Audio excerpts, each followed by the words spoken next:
Hapo ndipo unawakuta Waislamu wenye imani zilizopanda juu, anapoguswa al-Imam al-Hussein katika mwezi wa Muharram, vifua vyao vinamiminika damu, machozi yao yanakuwa ni machozi ya damu.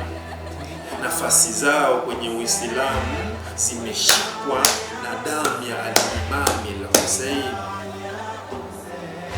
Manyumba yetu yamejaa vitambaa vyeusi kwa ajili ya Aba Abdillah al-Husaini, yule ambaye Mtume hakutaka kukata sala na sajida akairefusha.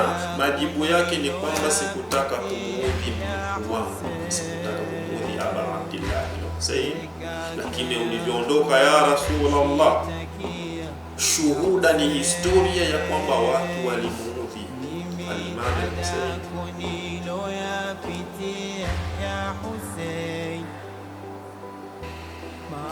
Watu walimkera, watu walimpiga panga Imam al-Hussein, watu walimnyanyasa al-Imam.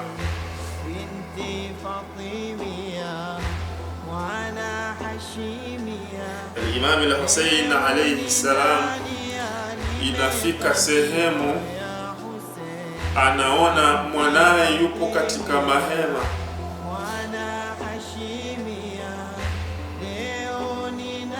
Al-Imam Zain al-Abidin analia kwa sababu ya ugonjwa, anatamani atoke kwenda kumsaidia baba yake, ugonjwa unamshinda. Al-Imam al-Hussein alayhi salam anamwona mwanaye anajikongoja. Al-Imam bin al-Hussein Zain al-Abidin anaenda kutaka kumtetea baba yake al-Imam al-Hussein, ambaye wewe Mtume Muhammad ulisema hutaki kumuudhi. Hussein anamwambia Zainab ya kwamba mrudishe Zain al-Abidin arudi kwenye mahema, yeye ndiyo aliyebaki ni sayyidi kwa ajili ya kuendeleza kizazi, asije kuitetea.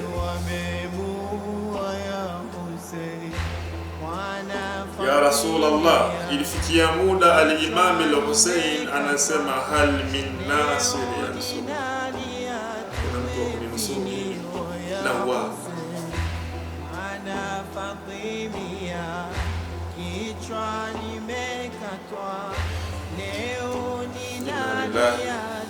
wa inna ilayhi raji'un.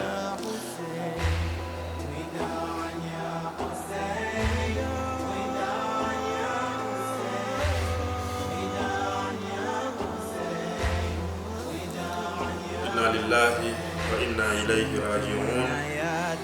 Fasayalamu alladhina zalamu haqqa ala Muhammadin ayya munqalabin yanqalibun wala aqibatu lil muttaqin wala udwana illa ala zalimin. Assalamu alaykum wa rahmatullahi wa barakatuh.